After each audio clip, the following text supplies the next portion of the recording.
G'day everyone. As you can see, we're just logging into the mini base again today, and what do we find but 3 defensive wins.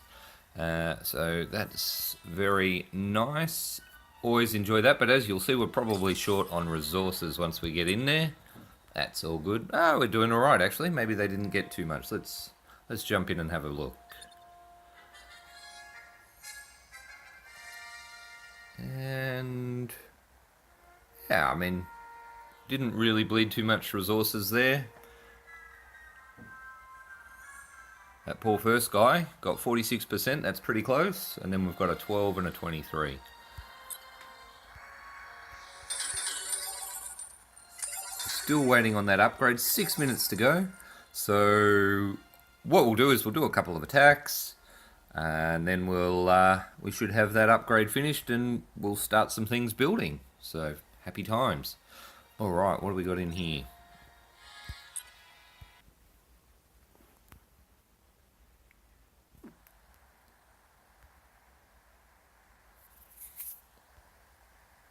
Alright, let's see if we can finish this one off pretty quickly.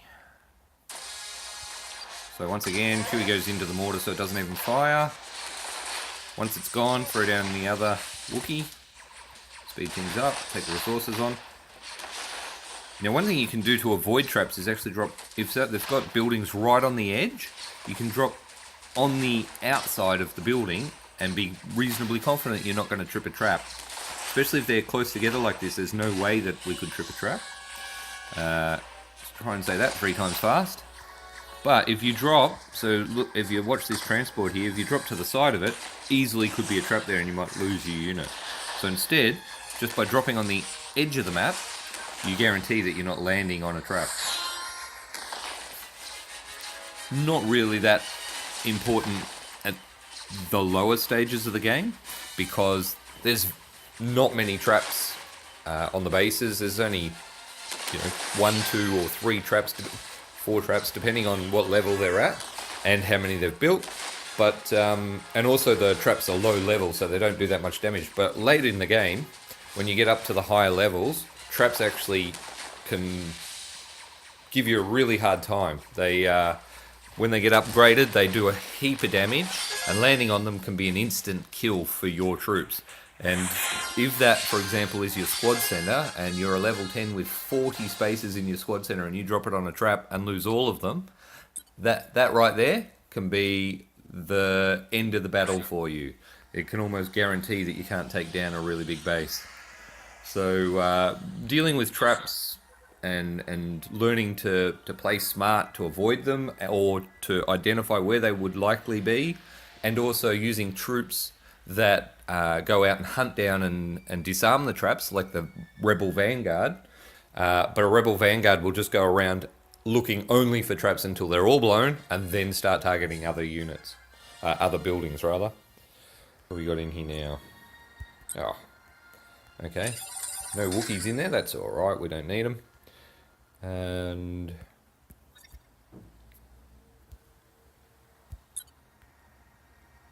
ready. Got Chewie cooking. There's a nice small bit of junk we can collect. So now we're only 2 minutes away from HQ4. All looking very good. We've got all our turrets to level 3 in preparation for jumping up. So because I'm keen to win defenses, and let's jump in and watch a defense. We'll just watch the last one, whatever it was. He's used a nice selection of troops.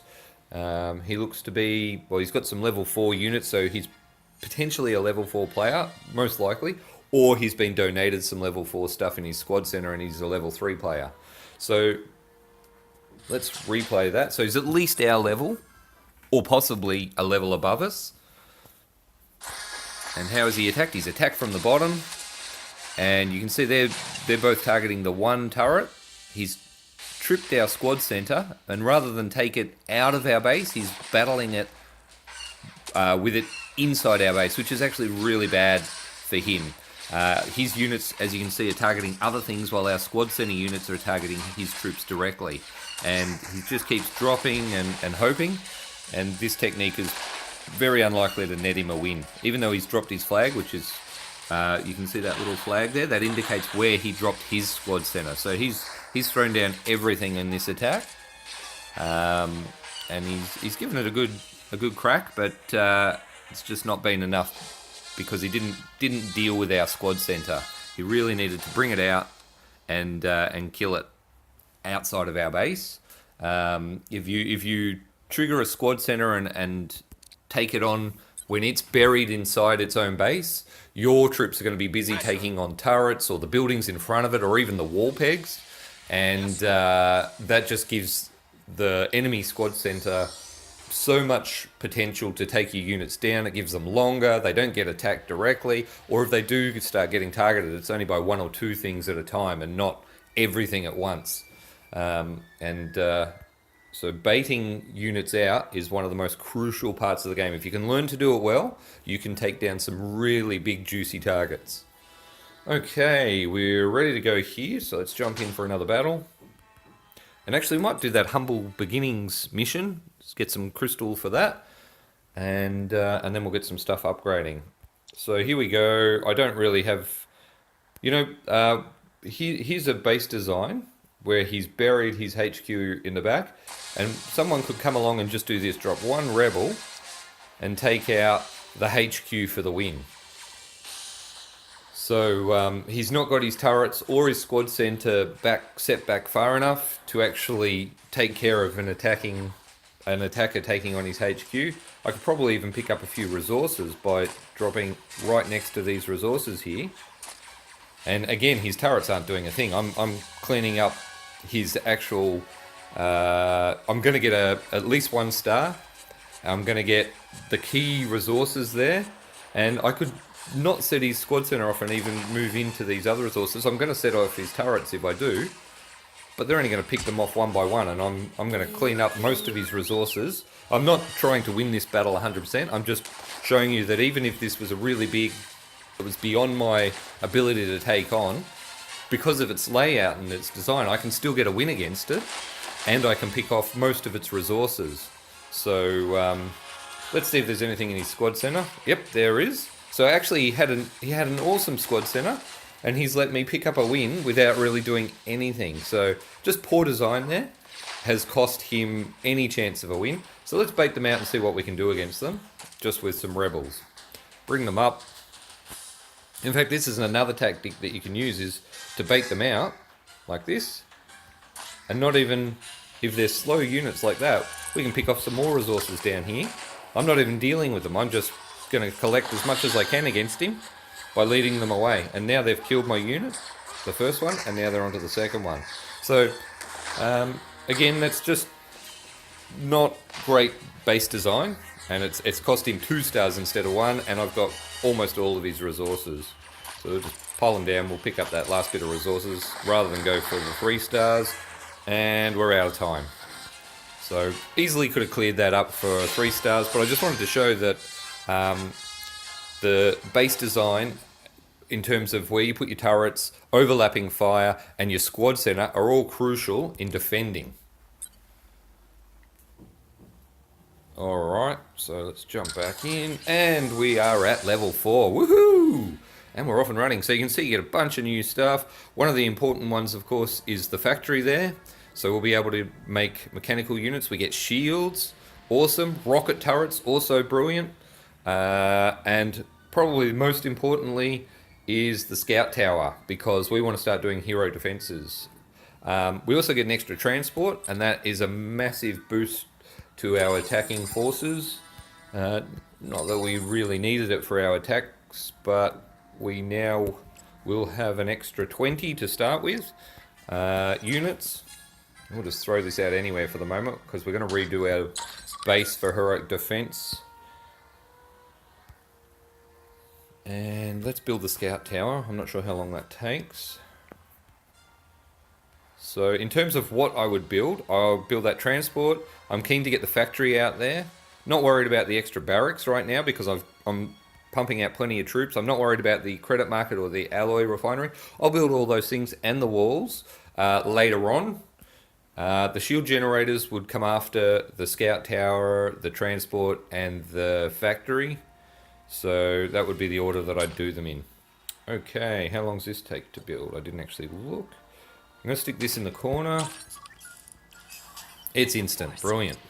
Okay, that's good news for us, because it means that we can now do a heroic defense. Now this is just automated attacking force that comes and attacks your base to test it out. And if you can hold a star, you get a small crate. If you can hold 2 stars, you get a medium crate. If you can hold all 3 of your stars, then you get the best crate that you can get, which is awesome. Gives you a bit of a briefing. You get 30 minutes to set up and prepare for it, and you get to do this twice a day on each planet. So if you unlock planets, you can do this multiple times and move around planets and do the heroic defense for each planet. Alright, let's jump in and defend now. We've got mostly infantry coming at us, and they suggest using mortars. They try and get you to swap your turrets around, but I'd recommend if you get a good layout, we're going to try it with this current layout, and I would suspect that we'll struggle a little bit because this layout is built for players attacking us. But we do have an awesome squad center. We should probably get 3 stars anyway, but let's jump in and find out. So straight away, we're going to drop the squad center straight away, and you do that just by clicking anywhere, get it out there, and we hold Chewie back until we see where they spawn. And you can see they're walking a long way to get to our base, so they're in a bit of trouble, but they are attacking down here and into our base already. So I'm going to throw Chewie down here to deal with the ones that are already in near the HQ, taking out our turrets, because we want to keep our turrets alive. They're a big part of what helps protect our base. And Chewie will do some good work that side. Our squad center will do some great work over there. And it looks like that we're probably not going to give up more than 1 of our stars. So even with all this firepower that we got, we still gave up 3 stars. If I dropped Chewie earlier, we probably would have held on for all 3. But now there's a second wave coming. So let's see if we can hold out. But what we're going to do is redesign our base and make it so that heroic defense is a lot easier to handle. And the way that we do that is by ensuring that we leave no gaps. We put it up in the top corner, and we put a wall in front, so that because the way the heroic defense works, it won't drop troops in the back part of your base if you design it right, so that they'll all come through from the front. They'll all have to come through or around the walls, and our turrets will be ready and there to pick them off. Alright, so let's start Chewie rebuilding. We've got 2 droids free again, so let's start building something else. Got to keep them going, always keep them active. 4 hours for a factory, sounds good. And let's get a shield going, 4 hours for a shield. Now before we do this, actually, here's a tip. The shield itself will cost us only 20,000 alloy. Now we're going to be doing battles in between and collecting more alloy, so that means that we only need to hold 20 for that shield. And because walls are instant to upgrade, we can jump in here and use up and get 10 more wall pieces upgraded, and they don't add anything to your base score, so you can upgrade them for free without having any impact on the matchups that you're getting. It's the one thing that you can upgrade in your base that helps your defense, that also doesn't actually affect your matchups in player versus player or in walls. The walls don't count at all towards your base score. Okay, 26, so we can do 3 more. Oh, not that one. Is that all of them? I wasn't paying much. No, there's one here. And if you have a look when we go in, it tells you all level 2 walls. There's 1 left. This is the last wall to go up from level 2 to level 3. So that worked out well. Alright, now we build our shield, and we've maximized what we can upgrade, and the timing of it. And we are done. So, alright guys. Now just before we sign out, I meant to also tell you guys about these buttons over here. You can see on the buttons on the left, you probably already had a look at some of these if you've been playing. You've got the top button is your attack and defense log. But one down from that is very handy as well.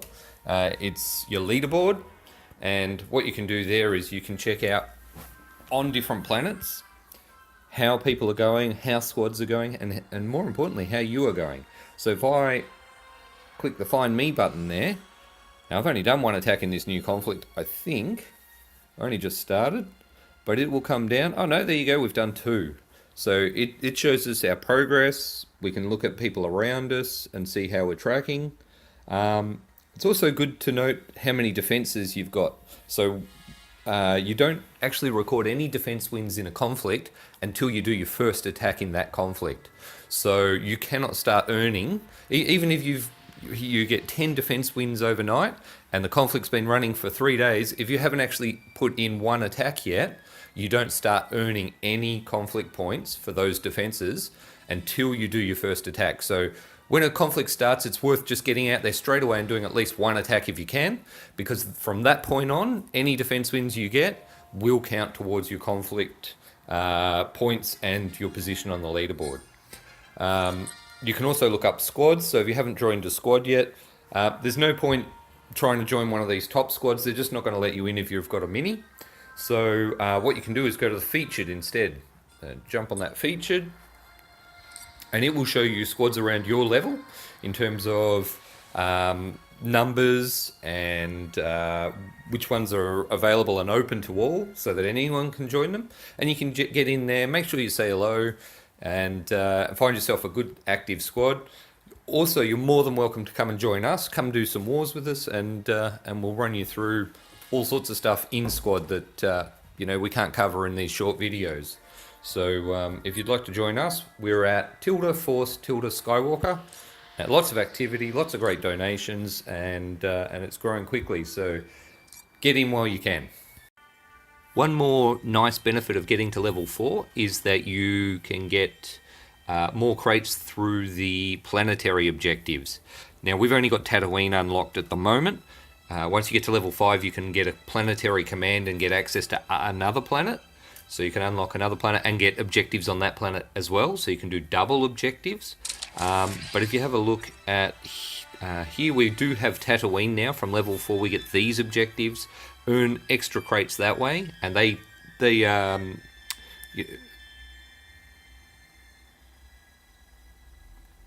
as you can see, we've already earned 2 of the crates here, so we can go back and we can open them up. I'll open the better of the crates there, the Bronzium objective crate, and you can see the sort of things that we can get out of it. So some nice resources. That's 12,000 alloy is a lot at this level. 3 Vanguards, they are brilliant. They'll go out and hunt down traps. Let's jump in and open that other one quickly as well. The next thing I'll do is I'll also do that chapter mission so that we get that out of the way and we start progressing towards getting enough crystal to unlock a 3rd repair droid. R2-D2, the most useless hero in the game, but we can still have some fun with him. Luckily at these sort of levels we don't actually need the heroes.